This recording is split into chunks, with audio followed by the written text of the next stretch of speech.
Bruchim Aboyim, again, welcome to our home, and thank you for attending the lecture. This week on My Thoughts, we'll continue with our in-depth examination of Pirkei Avot, the Ethics of the Fathers, with the 17th Mishnah, again, in this chapter. This Mishnah introduces us to Rabbi Shimon ben Gamliel. He was born in Jerusalem during the Second Temple period. He lived from the years 10 BCE through 70 CE. Now, he was the son of Reb Gamliel HaZaken, again, that we dealt with last week, and was appointed as the Nasi about 18 years before the destruction of the Second Temple. He was the last Nasi to serve during the Temple era. He supported the revolt against Rome, and he was killed during that revolt.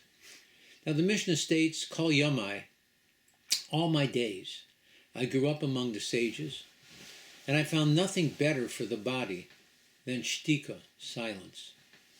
He continues and says, studying is not the main objective, rather actions. And whoever multiplies their words bring on chet, sin. Now, these three statements form a single unified philosophy. They teach that spiritual greatness is achieved not through eloquence, but through restraint, not through knowledge alone, but through action, and not through idle chatter, but through disciplined speech. Reb Shimon Gamliel begins with a personal testimony after a life among the greatest scholars of Israel. He reached the conclusion that the most valuable human trait is silence. Raised in a household of scholarship and leadership, he understood better than most the value of words, debate, and intellectual exchange. Yet he begins his teaching with the praise of silence. This is not the silence of ignorance, but the silence of discipline and wisdom. The silence that yearns to learn, to grow, and to find inspiration. This declaration overturns the common assumption that brilliance and rhetoric are the highest forms of virtue. Instead, this Mishnah elevates quiet self-control above verbal expression. It's difficult to learn while your mouth is running.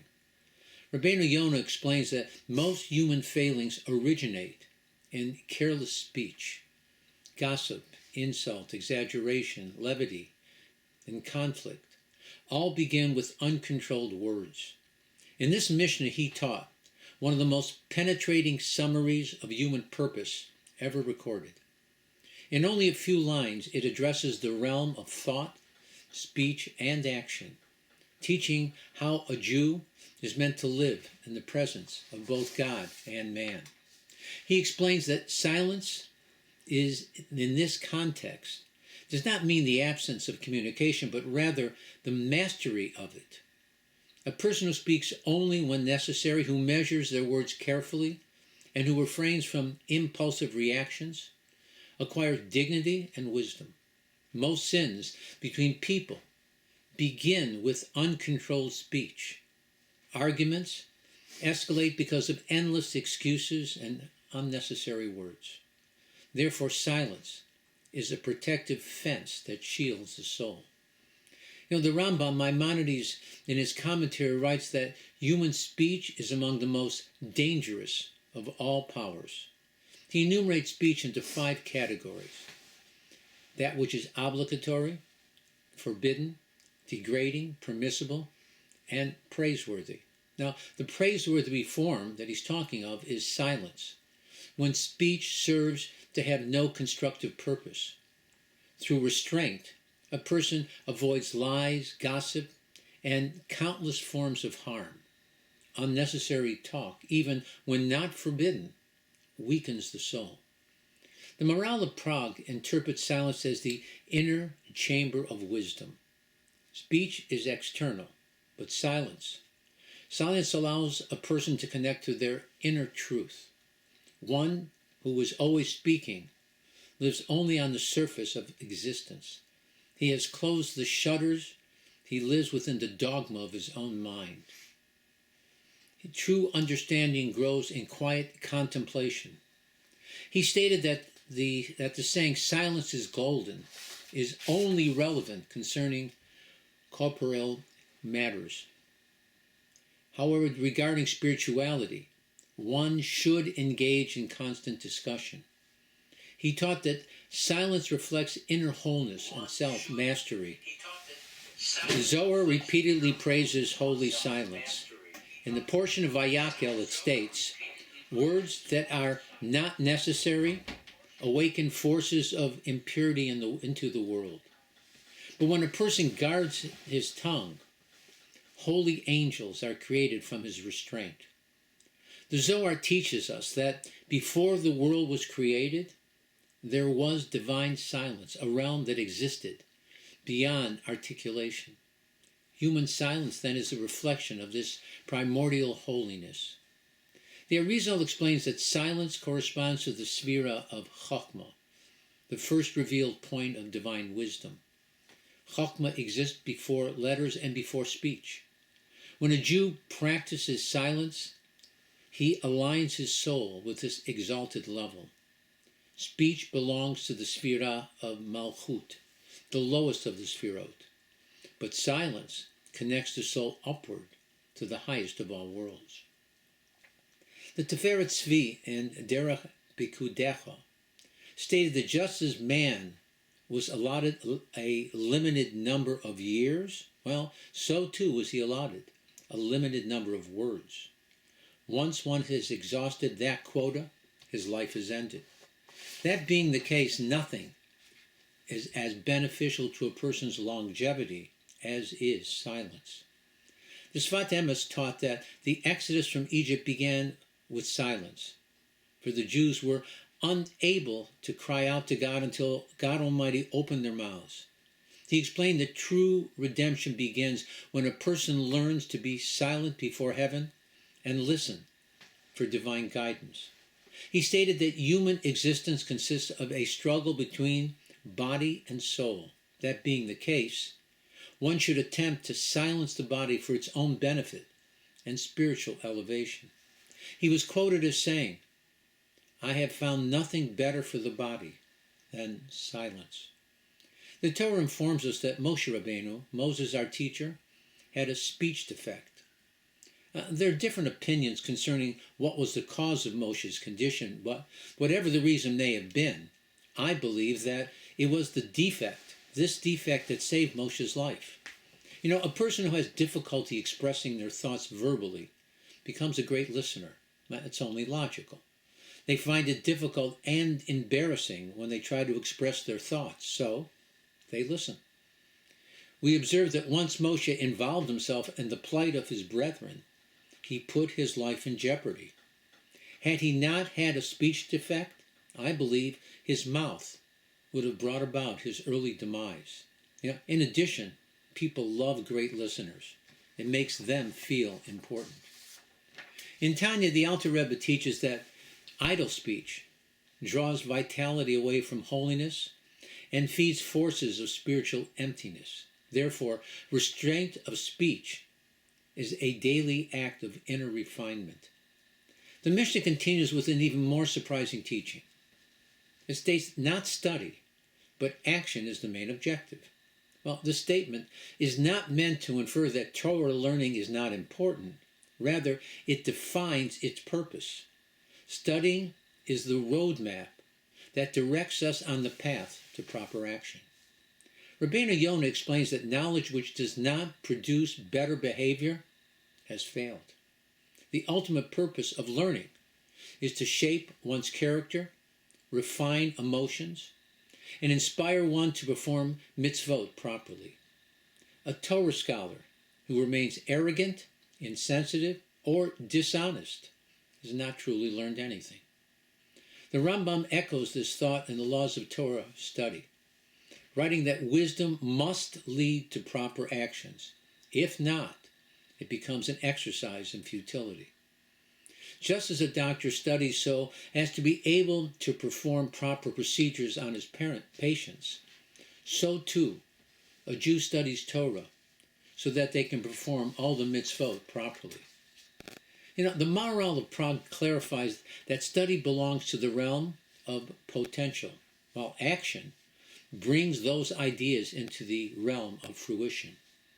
Creation itself was not meant to remain theoretical. Its true purpose was to become real. Therefore, action is a reflection of learning.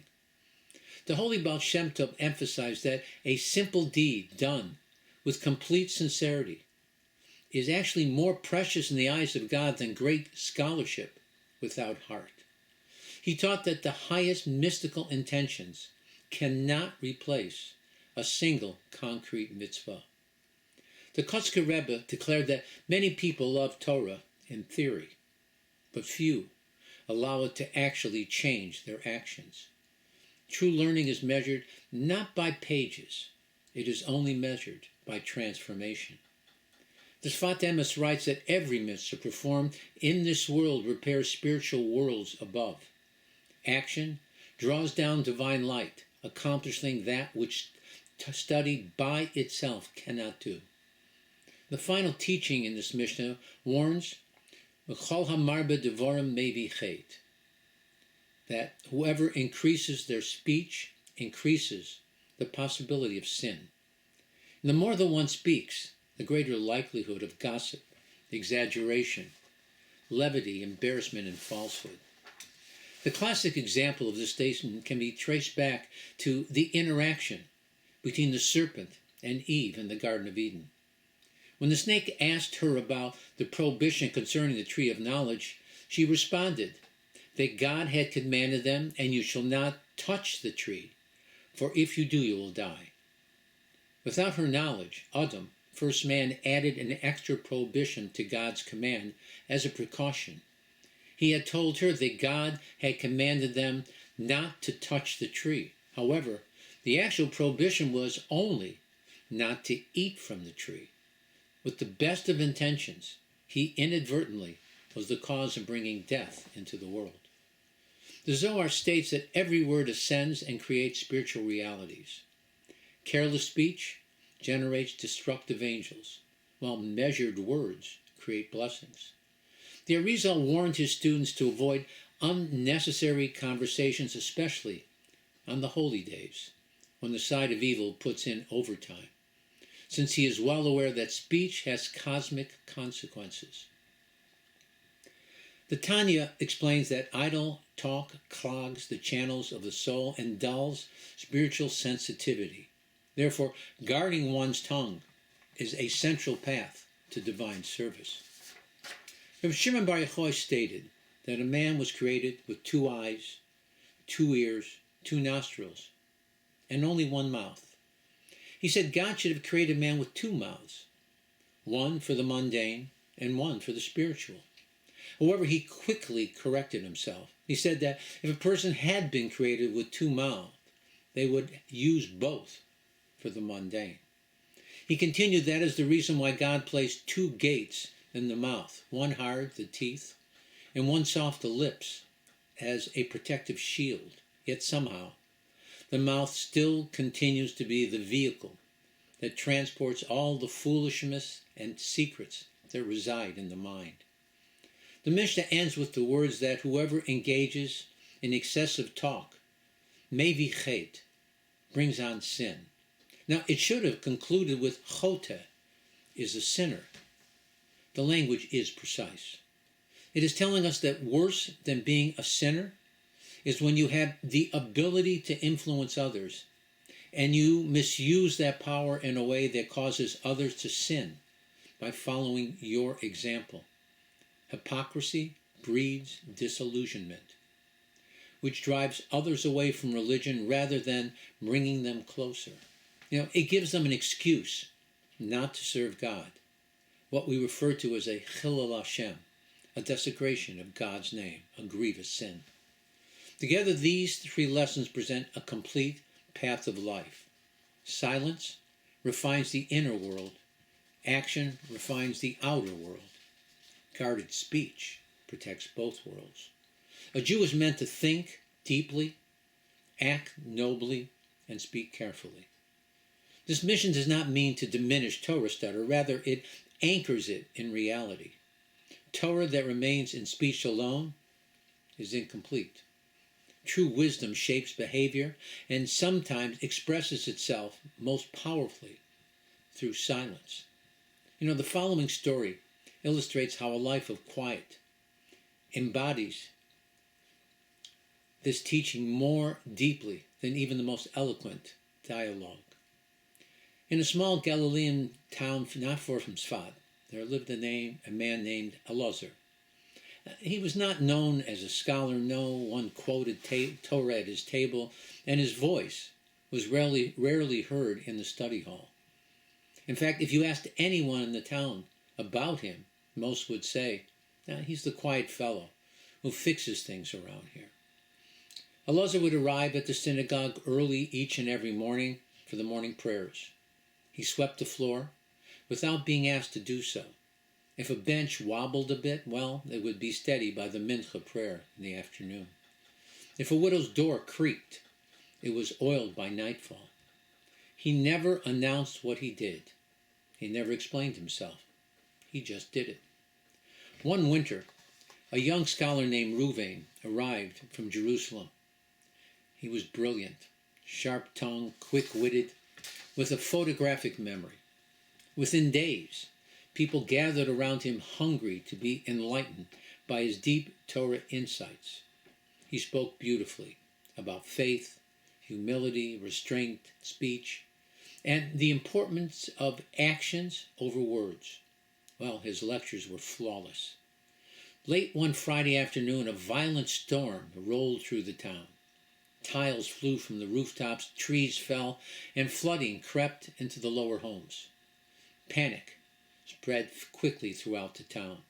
Reuven stood in the synagogue and spoke passionately about trust in God, especially in these times of chaos. Well, people listened, and they were inspired.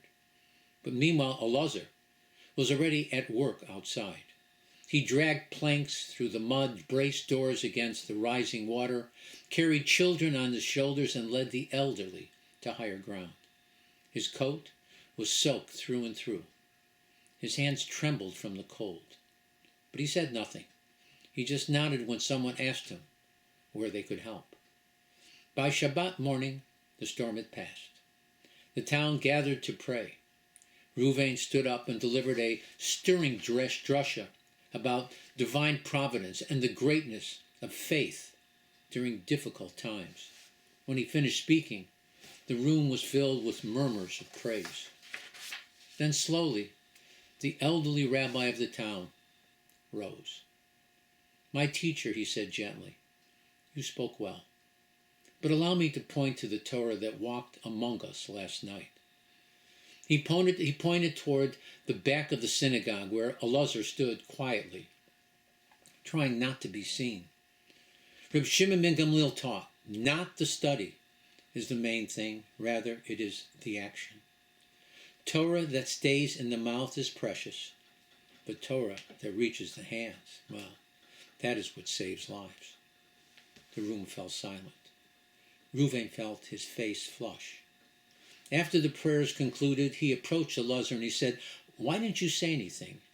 You could have taught all of us." Elazar smiled faintly. He replied, "Words are holy, but they're light. Deeds are heavy. When something is heavy, you don't lift it with your mouth." That night, Reuven wrote in his journal, "I only spoke about Torah. Elazar, he became Torah." Elazar didn't reject Torah study. He fulfilled it. His silence was not the absence of wisdom, but rather its completion. The Mishnah reminds us that words can inspire, but deeds transform. Speech can teach, but actions reveal who we truly are. When Torah moves from the mouth into the hands, it becomes alive, and the world itself becomes its commentary. Bottom line, this Mishnah provides us with an eternal compass for leading a proper and productive Jewish life. In an age filled with noise and endless chatter, it calls us back to a quiet dignity, meaningful actions, and responsible speech. If we learn to value silence over self-promotion action over knowledge, and restraint over idle chatter, we allow ourselves to fulfill the deepest purpose of Torah. Rabban Shimon ben Gamliel offers a unified philosophy of life. Master your tongue. Prioritize action over theories, and avoid excessive talk. Judaism is not a religion of speeches. Rather, it demands practicing our words. This Mishnah calls us back to a thoughtful silence and meaningful action. May we merit to live by these three principles and transform our learning into lives of holiness. You know, it's not an accident that the English word silent has these exact same letters as the word listen. I hope you found this lecture interesting and informative. May God Almighty bless you with the strength and wisdom to follow the advice of the sages. Next week, God willing, we will continue with the 18th Mishnah in this chapter. Again, let us all continue to pray for a swift and complete victorious end to the war in the Middle East and the total annihilation of Iran and all of her proxies. Let us celebrate the return of all the hostages. May God Almighty cure the sick and injured, comfort all the mourners, and return home all the brave IDF soldiers led by Mashiach Tzidkenu quickly and in our time. Again, let me thank you for attending. Again, I hope these lessons are being internalized. They're not just words. They're deep thoughts that should turn into action. Again, please will you push the like button, subscribe, and try to share with your friends. Have other people listen. They may find the wisdom of Torah amazing and very, very important in today's world. God bless. Be well. Shabbat Shalom.